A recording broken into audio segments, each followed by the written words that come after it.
Good evening. I'd like to welcome everybody to the February 5, 2024 USD 437 Board of Education meeting. We're going to start off tonight with some school highlights. Dr. McWilliams. Yeah, so we've got some good friends in the audience, it looks like. I see Mary Pretty, who is the lead of the early childhood program. She has an opportunity to talk about a couple of staff members, as well as a student deserving of recognition. So we're glad that you are all here. And Mary, I'll have you come up to the podium, and we'll start off with this celebration. Thank you so much for being here.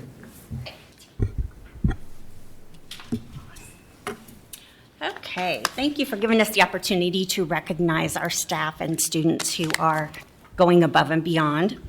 The first person I would like to recognize is Melissa Gilliland. Come here, Steve. All right. Okay, well, we all work hard, but Melissa takes it over the top. She is the hardest worker I have ever seen.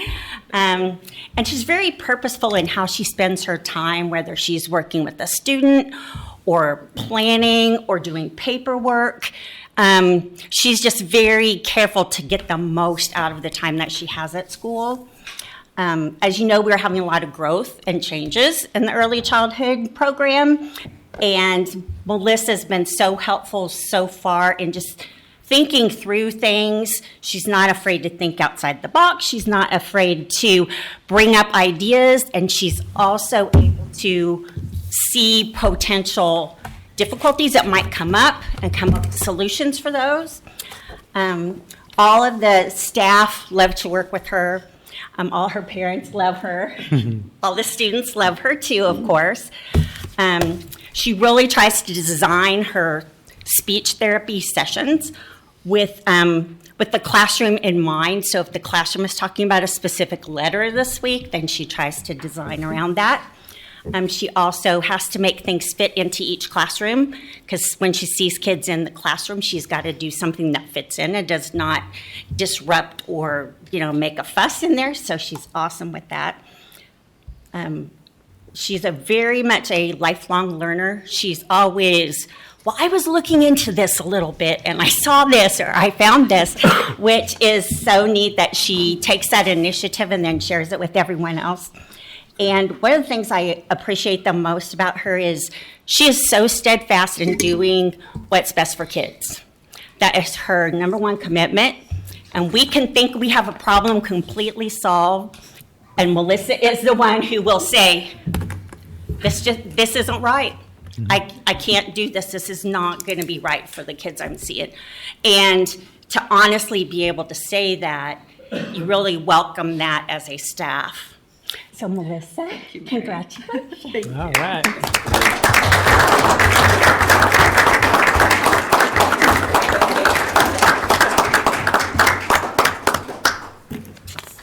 We get to come over here. Yep. One of those. Jessica will take Yeah. it. You guys get to come too. Oh.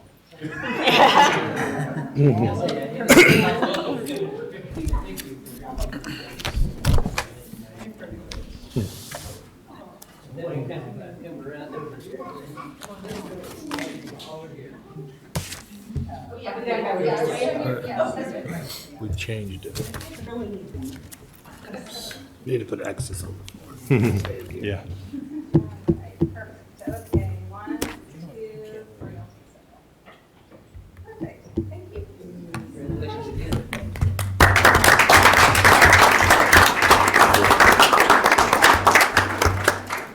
Okay. As a classified staff all-star, I'd like to recognize Misty Faith.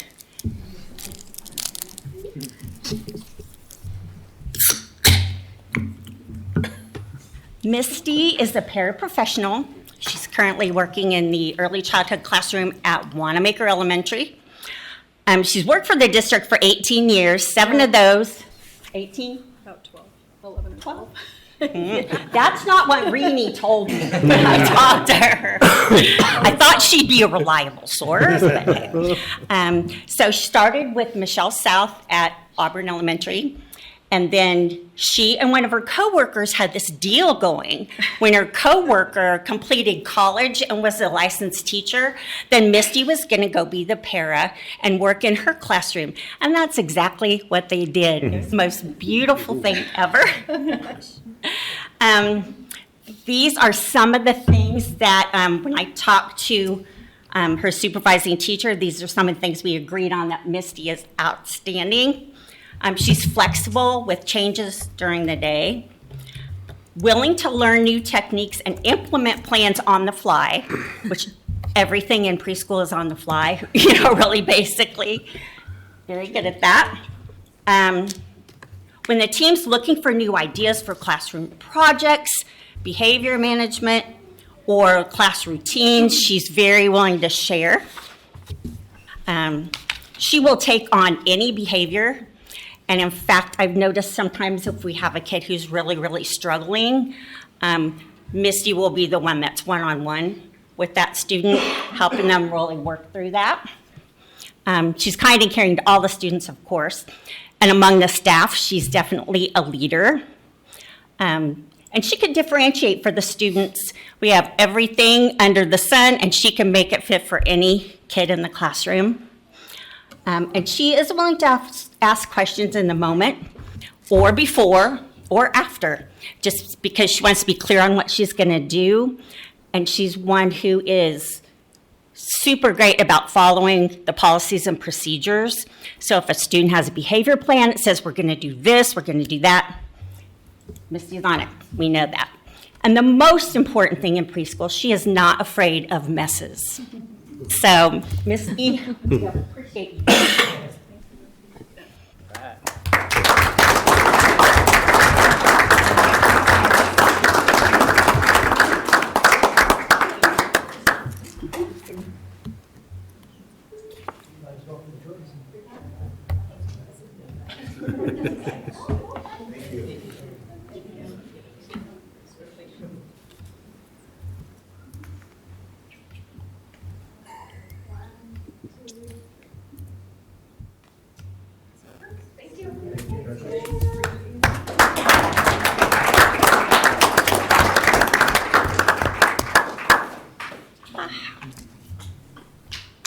And now, I'd like to recognize our Shining Star student, Sailor Lucero. So I'll have Sailor come up here with me. She's like, what the heck? You can just park right here. So let me tell you a little bit about Sailor. She came to us at age 3 from the Infant Toddler Services. And her family, as you can see, are very supportive. And they have high expectations for her, and our staff has high expectations for her. But I can say she has far exceeded them all. She comes up with something new every day for us. All areas of development. Not only is she talking, but she's moving around the classroom, and socially, she's just everybody's friend. She brought her friend Ellie today with her. She's just super sweet. One of the most amazing things I've seen is how her personality has really blossomed. As her teacher, Mr. Troy, often says, Sailor is spicy, which is an important thing when you're growing up, is to have that little spice, that little extra something. She's a favorite of the staff and the students. Always positive, always friendly, and you can see her smile just lights up the classroom. We are so sorry in some ways to send her on to kindergarten, but I will say kindergarten better get ready because Sailor is on the way. So, congratulations.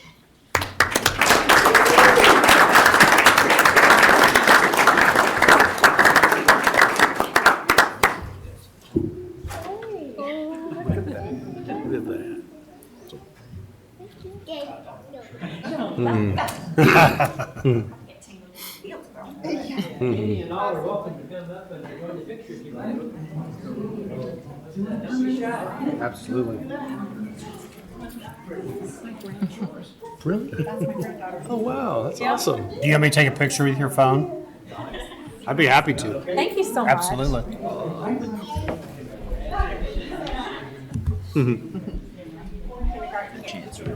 Yes, picture. That's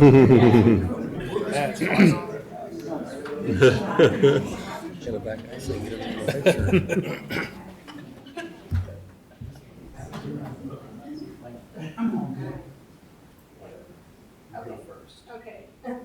One, two, three.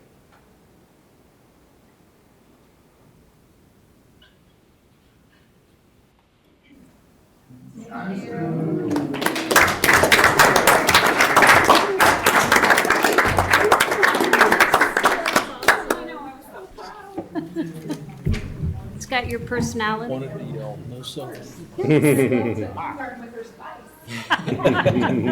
That would be like grandma. Thank you. Thanks, Michael. Well, I imagine they all want to stay, don't they? All right, we're going to move on to the rest of our agenda. For everybody in the audience, this might be a good time to exit unless you want to watch the entire school board meeting, which you're welcome to do. Yay, you gotta watch the meeting. I know. I missed it. Thanks, guys. You know how to empty a room. Hey there. Here goes all our views.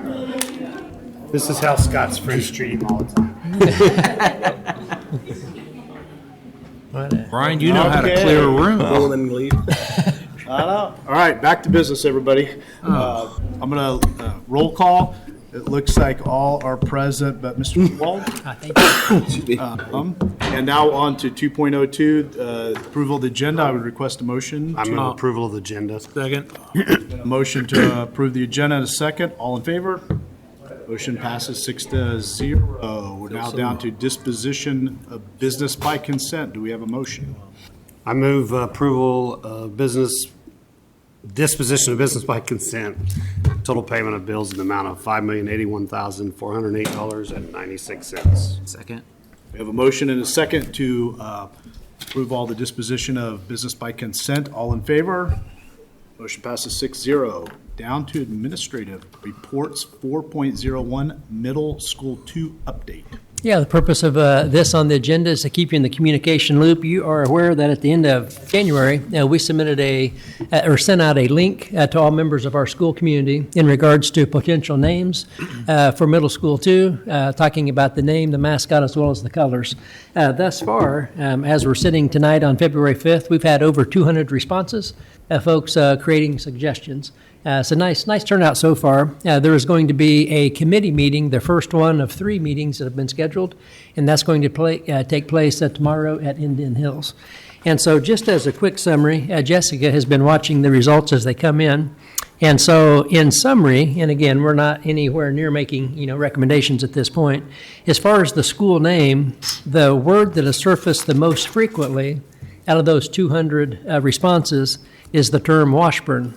So you hear things like Washburn Rural Middle School West, Washburn Rural Middle School with a different direction. So that's kind of resonated well. Then there were some others that resonated along that theme.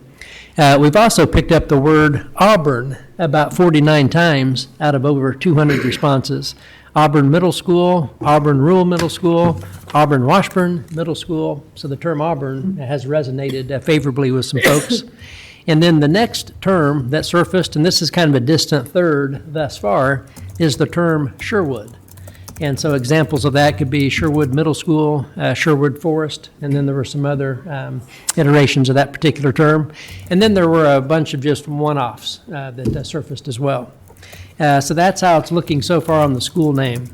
As far as the mascot goes, because Washburn Rural Middle School is named after a bird, they're the Falcons, it has surfaced that how about middle school 2, that mascot also be a bird.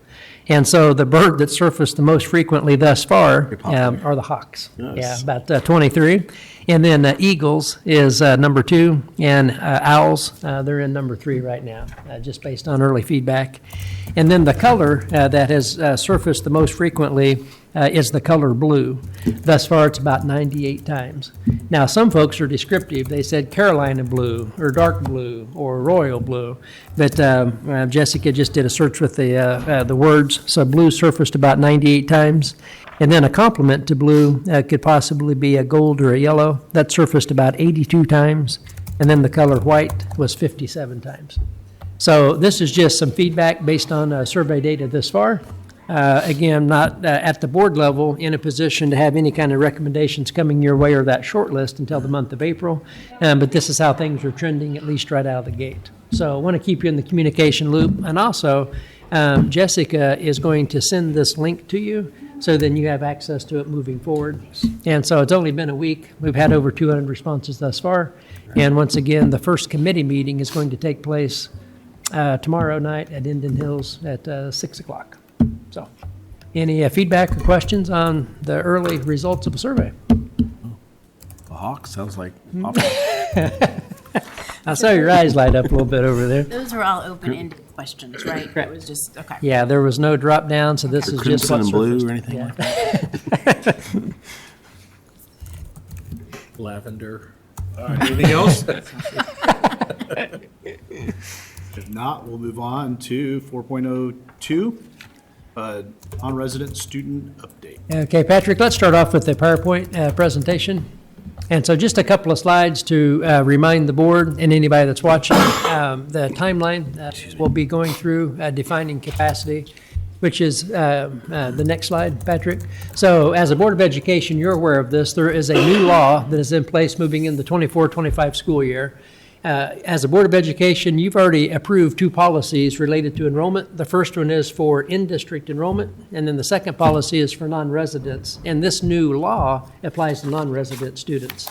So ultimately, by May 1st, as a Board of Education, we need to approve capacity. We haven't done that yet, so if anybody asks the question, hey, what is the capacity? We're not there yet. It doesn't need to occur until May 1st. But the spirit of the law is pretty simple. If we have a school and capacity does not exist in any grade level, then a non-resident student is not able to enroll in that school. There is no capacity. We're full with the students that reside within the district at the attendance center. If capacity does exist, then non-resident students have an opportunity to enroll. And then if the number of requests, if there's a school that has capacity, exceeds capacity, per the law, a confidential lottery system comes into play. So I'll just give you a fictitious example. Let's say we're talking about Indian Hills. It's third grade, and let's just pretend they have 5 seats. Now, that's posted on the website during the month of June. Let's say that 10 families, say I'm a third grader that's a non-resident student, meaning they live outside of the district. If 10 of them say, I want to come in and take those 5 seats, we can only say yes to 5, but we can't pick the 5. So basically, we just put them in a hat and randomly draw 5. We'll tell 5 kids you're in, and we'll tell 5 kids that you're not in due to the confidential lottery process. And so that's all defined by law, so there's no influence that we have over that. So a couple of dates to keep in mind. As a Board of Education, prior to May 1st, you'll have an opportunity to approve capacity. And then during the month of June, from the 1st to the 30th, that information is posted on the website. And if we have capacity in any of our buildings at any of the grade levels, non-resident families can take a look at it and they can choose to apply at that time. The question has surfaced quite frequently, hey, how many families have already applied? How many kids have you let in? Well, the answer to that is 0, because it's not in play at the current time. We haven't defined capacity, but we will by May 1st. So one more slide, and then I'll talk a little bit about what capacity may possibly look like. The way in which the law is written, there are a few things that are exempt or allows us to maintain status quo. The first one is we currently have students residing outside of the school district that attend school here. We've always just referred to them as out-of-district kids. The law says non-resident, so I'll probably change that language to non-resident kids as well. But they're already in our count, and they can stay in our count. They don't go through any process with the new law. Employees' kids can come with their kids to work. So again, making it up, we hire a 5th grade teacher next year. And if he or she says, can I bring my kids to work if they reside out of the district? The answer to that question is yes, they can. And that's a good retention tool. And we like it when our own employees bring their kids to school. And that's a good family fill. As a Board of Education years ago, when the IB program was brought on board, the spirit of that was anybody from a neighboring district could also come in and be an IB student, as long as they met the criteria, enrolled in the program, and were in good standing. That can maintain based on the way in which the board approved that years ago. A couple other exceptions along the way. Regardless, if you're a non-resident student, you have to maintain the status of good standing. And we evaluate that every year in the months of April and May. And if the student's in good standing, then he or she could come back the following year. So that doesn't change either. So again, capacity must be defined by May 1st. And then we post capacity by building and also by grade level on the district website by June 1st, and it will be up for 1 month. Okay, so that's the details on what's going to happen as far as the timeline goes. Before I talk about capacity, any questions on timeline? Okay, Patrick, I think the document is also in there. So there's a 3-page document based on, no, it's a different document actually. But I can go ahead and talk about it. So posted in BoardDocs is a document. It's a 3-pager. And the first page basically just summarizes what I had in the slide deck. Page 2 and 3 starts talking about capacity. And you'll see on pages 2 and 3 that I have broken it down into several different sections that aligns with our board policy on how we currently have class size guidelines. So per board policy, we have a class size guideline for kindergarten, so I have that separated out. We also have class size guidelines for grades 1 through 3. I have that separated out. Class size guidelines for grades 4 through 6, so I have that separated out. And then on page 3, we have our middle school, at this time, 7 and 8. We'll have to change that in a year. And then also the high school, grades 9 through 12. And so a couple of things when, as a Board of Education, we start thinking about do we have capacity or not. Obviously, you need to look at the number of kids that are currently enrolled, because by and large, those kids are going to move up to the next grade. We then take a look at how many sections we have for those kids to see what the class size is going to be. In addition to that, at the elementary level, a couple of things to keep in mind as it relates to this law. Consideration will be given to increase class sizes in classes like music, physical education, and library, because at the elementary level, many times we have to combine classes. So instead of just one class, we get 2. That class is now full of, say, 40 to 45 students. It really wouldn't make a lot of sense to have more students coming into a building because we've kind of already exceeded our capacity in throughout the school day, the way in which the master schedule is built throughout the elementary level. But regardless, we'll continue having communications with each of our elementary principals, looking at the student enrollment, looking at the sections, and also looking at the space throughout the building. So probably maybe at the end of March after spring break, I'll be able to put a little finer point to this. But I at least wanted you to know the conversations are happening, and we'll bring to you at least a draft of what capacity could look like. Patrick, if you go to page 3 again, at the middle school level, I tell you what, the reality is we have a bubble going through the middle school right now. Our largest class right now is the 7th grade. We have 530 students, and so we're at just under 1,000 kids at the middle school right now. We've got a large 8th grade class, but the 7th grade class is the bubble. We have no capacity, certainly, at the middle school this year because 7th grade is going to move up to 8th grade next year. We're really not going to have capacity either. There aren't enough, I shouldn't say it that way. It's difficult finding enough spaces for the essentials classes and then the cafeteria and a variety of things. It's a full school, and we knew that. That's the reason that we're building a second middle school, is to try to create a little bit more capacity down the road. Same thing at the high school right now. That bubble is going to start moving up to the high school as well. And so the high school can hold 1,800 students, but much above that, not necessarily the core classes, but some of the elective classes. When you have a new student that enrolls, there aren't many opportunities for him or her to get into an elective class. And then spaces like the hallways, the commons area, it gets to be a little bit problematic when you get up over 1,900 students. So again, this is all in draft format, but just wanted to let you know that we'll continue this conversation and eventually be coming back to you with something that's a little bit more defined. But out of the gate, I'd be less than honest if I said that I think we're going to have a lot of capacity moving into the upcoming 24-25 school year based on the enrollment that we have at this time. So with that is some background information. Just wanted to open it up to questions or thoughts as it relates to capacity. I know we always get an email saying, hey, what your intention is to come back. When does that usually come out? to the Yeah, secretary? so Jessica's working on that right now. And you've got that penciled in to go out about when? Okay. March I thought it 25th. was always right after spring break. Yeah, there you go. Yeah, March 25th. So, and that goes along with my question for the continuing employment issue. We typically send that, I mean, when's that cut off? Well, we have to know by staff, so we know our openings. And then when we have those openings, for the new staff members that come on, we're hiring up until, I mean, it could be Yeah. during the school year. It can be. Has been. It can be. So correct. how do we handle, you know, if we have a new staff member come on Yep. very late after the deadlines that are, we kind of talk about here, where now we're at capacity, now we hire a new Yeah. staff member, how are we handling that? So a couple of things, Tom. So the way that our policy is written as it relates to employees' kids, they need to have been enrolled by September 20th. Okay, And so that's going to obviously be after what we're doing with this new Right. law. And so as we think about capacity, we're a move-in school district. right. So our cohort grows annually. So the kindergarten class is typically the smallest, and then it grows a little bit for first grade, a little bit more for second, a little bit more. So by the time they get up to the middle and the high school, it's 450 or greater.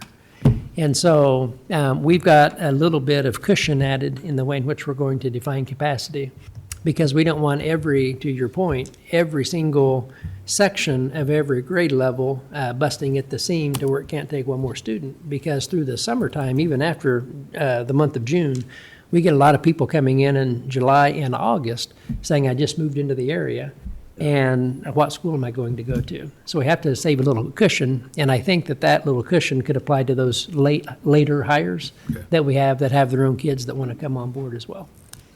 So, and the other question I have is more along the lines of those people that are applying for those students. And I'm thinking of the scenario where the student has been expelled. And I think that typically, under current law or current system, that kind of follows that student. So we don't have to take them. Correct. Does that remain in place? It does. What about the good standing policies, like if we've had in the past, our good standing, we have found somebody's we have truancy issues, whether Yeah. it's tardies or Sure. absences. Do we have that opportunity beforehand to see if they have an issue where that student, for whatever reason, they want to go here for whatever reason? Do we have that opportunity to say, hey, you're not going to be in good standing? We do not. Yeah, we do not. So as I have listened to feedback across the state, that is something that many wish it was written as a part of the law. But the reality is, if you have capacity and you have open seats, then anybody has the opportunity to express interest in those. And a school district does not have the opportunity to do any vetting, to meet with the student, to meet with the family, to look at previous records. The exception to the rule is what you said earlier in regards to an expulsion. The expulsion would stick, and we'd have to get that information. But if they've had other disciplinary issues, That would not be shared. Or attendance issues, like you're saying. Yeah. that they. well, attendance is the Yep. one that jumps out. But if they've had a significant number of suspensions for, you can pick a number of reasons. And they come here because, and we don't have that opportunity to say, hey, we're not a good fit for you. Right. Yeah, the way the law is written, we would not have that opportunity. So we don't even get to see anything We on do there. not. Nope. Unlike now, where we have an opportunity to see some of their records. Prior to this law, I had the opportunity to have the family bring student records to a meeting that I had with the individual. And we With the approved. parents, and then if. Part of the pilot. It was that a we're part of the, trying- it was a part of the process, and if we thought it was a good fit, we could recommend to the board to accept, and if we didn't think it was a good fit, it never made it to the board level. But we do not have that opportunity moving forward. It's not the way this is, okay, Yep. gotcha. Yeah, it's a different set of circumstances. So the legislature in the state has decided that we can't have any control, other than if they've been expelled, that remains. Okay, making sure, that's what I thought, because we've had those conversations before. I Assume just it's wanted to spelled be- out, though, if they're not in good standing after their first year. Do we have, We still have the ability, per our policy, that after that first year that they're a non-resident student is here, if they're not in good standing, that's true of all yeah, non-resident that's kids. okay, that's right. But our students, they're gonna be here, and if they're a disciplinary, if they're, as their record would indicate, if we could see it, they're gonna be a distraction in that classroom for a whole year, and those students that are unfortunately housed in that same classroom are gonna have to deal with those consequences, unfortunately. And is there a deadline for them to apply to transfer in? It has to be the month of June under this new law. And then when do we certify to the state our attendance number, or how many students? By June June 1st, 1st, right? is that the date June you're talking 1st is our capacity has to be out there. Oh, yeah, June 1st, and Will you then give your numbers, will we give our numbers to the state of how many kids? when that's is it? September 20th. September 20th, so okay. Yep. Good questions, good feedback. Anything else? Brave new world. Yeah, and obviously, a new law, all school districts are learning how to adapt to it, moving forward. So I'll keep the conversation of capacity in front of you leading up until May 1st. Yep, thank you. That takes us to section 5, board member district boundaries. Jessica's going to take the lead on that. She's been working with the gentleman in the Shawnee County GIS department. She has some information to share with you. Jessica. Yeah, so in looking at the population counts of each district as it is now, there's one district, 437C, that is over the target population count by about 11%. And then the two other districts, A and B, are under the target population count. So working with Shawnee County GIS, we devised what is a potential solution, one scenario to consider, in which we take a subsection or a couple subsections from the north end of C and we move those to A. And then there's 3 plots or subsections from the south end of C that we would be moving to B. If we did that and we kind of shifted those boundaries around, you'll see that the new population counts are all less than 0.5%. So it's a more equitable distribution. You should have the maps, I believe. So you can see here, this is kind of the north section of C that would be bumped to A. We tried to stick as close as possible to not dragging out of the center of districts. So we stuck to the edges. And then for C, that southwest corner of 120. And then there's 2 sections from kind of the southeast that would be bumped to B. So does the district member who gets those sections, is there an application process? And do we get to review those people, make sure that? Yeah, so this recommendation does not impact any of the current board members. A couple of you are close to, being on the line, which is totally fine, but doesn't impact anybody. And if anybody's not understanding what we mean when we say A, B, and C, for the most part, our district is broken up into 3 areas. A is the northern section, and C is the center section, and then B is the southern section. And it's the section C in the middle that just has the higher population. So we just got to send a few up to the top and a few more down to the bottom. So it's a pretty easy process, but Jessica's done a nice job following, tracking the numbers. The confusion I hear from people when election comes around is they don't realize they can vote for all of the board members. They feel like they have to vote in the district they're located, and I don't know how you fix that. It with the really way only affects those where we live for running for the particular seat. Right, And- right. And if there were a runoff or something, yeah. How often do we do this, where we have to balance out based on, I think we look at it about every 10 years when Yep, the new along with the census census. data is out. That's what prompted this. I think it's a good idea. Any questions, comments? So this is an item for discussion tonight, so you can take as much time as you want. If you're okay with this, after you've given it a review, and come back at the next meeting as an action item. If you want to spend more time with it, it's not urgent. Just anytime you want to do it, it can come back to you as an action item. I mean, from my standpoint, I think it's, have it out as an action item. I don't want it part of the consent. agenda. I want it a separate Yeah. vote. Sure. But those areas that are moving aren't going to probably see a whole lot of growth over the next few years. It's not like we're grabbing an area that's going to grow quickly, so it should keep us pretty even for a while. And, yeah, unless I hear differently, moving into the next couple of weeks, we'll bring it back as an action. Good, thank you. Thank you, Good job. Jessica. Work. Now we're up to action items. Number, section 6.01 is bereavement leave for classified staff.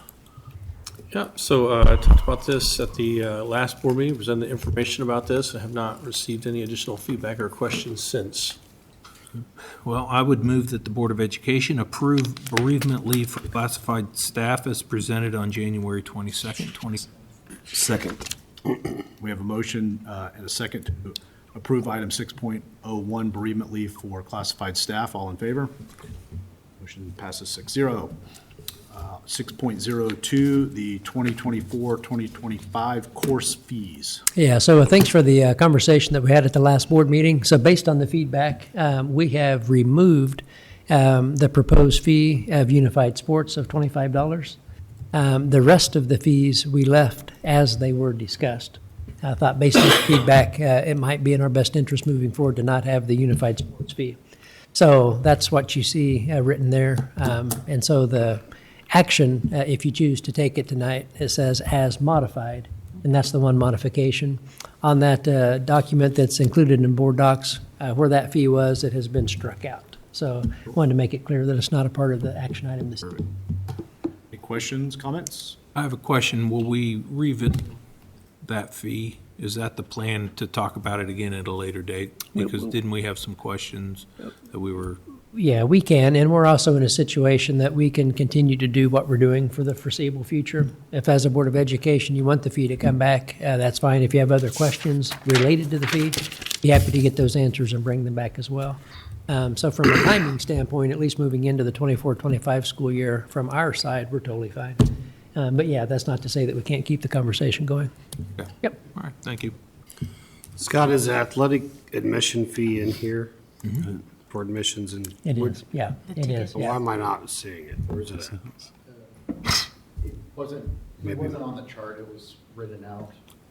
So I didn't think it was in here. Oh, is it not on the, is it not on the attached right now? Yeah, it was just in the narrative. Okay, I'm sorry, Michael. Yeah, Okay. yeah. My only question on that is, and I thought that you'd provided some information, I meant to look. With the increase, where are we at in terms of comparable school districts and what they're charging? Yeah, that was in, I don't know if you still have that, Patrick, pulled up or not. It actually gets us in alignment with most of with our Centennial League, many of the neighboring districts. What we have also learned, Michael, through this process is there is no official, you have to be the same as other schools. Right. So we have been low. With the recommended changes, we're right on par with the others. If we were to add, if we were to increase it more, then it would get us in alignment with some schools on the Johnson County, greater Kansas City area, but not necessarily in alignment with who we typically or routinely play.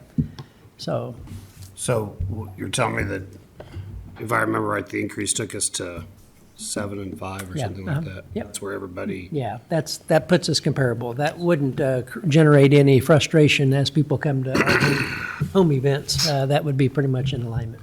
Yes. Anything else? If not, And that's not changing anything with the grandparents, they'll still be that PATS available? Correct. Okay. Yep. I guess the question I have, Scott, just, Sure. I don't know if it's been discussed yet, but, Keisha just passed a rule about schools being allowed to do the shot clock for basketball next year. Obviously, there will be a cost to that. So assuming we choose to participate in that, I would prefer if we need to add another dollar onto the fees, we do that, if we're going to have other costs like that to potentially absorb. Good question, yeah, good point. So I made the comment last meeting, I would prefer to raise those another dollar than to charge Unified Sports a fee. And I'm still open to looking at that at some point if we need. Okay.